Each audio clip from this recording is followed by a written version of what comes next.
कुठेतरी कनेक्टिव्हिटीला आलो. मी एवढंच सांगेल की ऍग्रिकल्चर मध्ये आपण 11 प्रोडक्ट घेऊन आता डेव्हलप करतोय. 11 प्रोडक्ट. उद्या या शेतीमधले जे काही चाललंय ना ऍग्रिकल्चर मधलं, की जमिनीचा ऱ्हास होत चाललाय, जमिनीचा पोत बिघडलाय, जमिनीवरती ऍग्रिकल्चर आणि फर्टिलायझर मधलं जी भडीमार होत आहे. आज सांगायला आवडेल मला की या दिवाळीच्या काही कालावधीमध्ये मी नातेवाईकांना भेटलो दिवाळीच्या सुट्टीमध्ये. सर, या दिवाळीच्या नातेवाईकांना भेटत असताना, फ्रेंड सर्कलमध्ये भेटत असताना मला 3 लोक अशी भेटली की सर मागच्या महिन्यात थोडं कॅन्सर डिटेक्ट झालाय मला.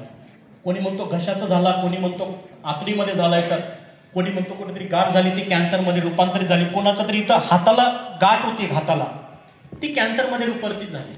म्हणजे जर बघितलं तर इथं बसलेल्या प्रत्येक माणसाने नुसता पैसा आणि माझं फ्युचर नाही, अरे आपल्या पैशाने आपल्या फ्युचर मधनं देश घडणारे देश आणि आपली स्वप्न ती आहे. आज जर बघितलं तर ऍग्रिकल्चर मधनं जी काही फर्टिलायझर केमिकल ह्या डोसेस अति प्रमाणात गेल्यात, ह्यामुळं कॅन्सरचं प्रमाण वाढलंय. आपला मोटिव्ह आहे की आपल्याला केमिकल फ्री कडे शेतींना घेऊन जायचं. मग तो काही 1 दिवसाची चळवळ आहे का? 1 महिन्यात होणार आहे का? 1 वर्षात होणार आहे का? नाहीये. वर्ष लागतील, 10 वर्ष लागतील. आणि इथं एक मी सांगेन, ज्यावेळेस हे गव्हाच्या बियाला, ज्वारीच्या दाण्याला वाटतं की माझ्यापासनं 1000 दाणे, 100 दाणे क्रिएट व्हायला पाहिजे, तर सगळ्यात आधी त्या बियेला जमिनीत स्वतःला गाडावं लागतं, मातीमध्ये गाडूनच घ्यावं लागत नाही, तर त्याला सडावं लागतं. सडल्यानंतर, फिनिश झाल्यानंतर मग त्याच्यात एक अंकुर वर येतं आणि तो अंकुर त्याला 100 आणि 1000 दाणे देतात. मी जे उभा आहे ना इथं, मी स्वतः गाडून घ्यायला तयार आहे.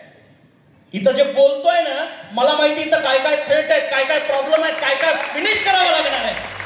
पण या विचाराला जी बळ ताकद मिळाली ना ती एज्युकेशन सिस्टम आणि अशोक सरांमुळे आज एवढी पॉवर वाढली. अशोक सरांना सुद्धा मी बोललेल्या स्टेजवर ना की सर येणाऱ्या 2च वर्षात इंडिव्हिज्युअल टार्गेट आहे आपला की 26 आणि 27 मध्ये ऍग्रिकल्चरचा टॉप बेंचमार्क आपली कंपनी क्रिएट करणार. पहिला बेंचमार्क जसं मी म्हटलं तुम्हाला की आपलं डिस्ट्रिक्ट प्लेसला हेल्थ सेंटर असेल, तसं ऍग्रिकल्चरचा तुमच्या जिल्ह्यामध्ये आपला चांगला एक बेस्ट व्यक्ती असेल. तुमच्या बांधापर्यंत काय घडतंय, काय प्रॉब्लेम आहे, सगळा सर्च करतात. प्रोडक्ट, रिझल्ट आणि त्याचबरोबर सीड्स मध्ये सुद्धा आपण प्लॅनिंग करतोय. सीड्स सुद्धा आपण ऑर्गॅनिक मध्ये आणतोय.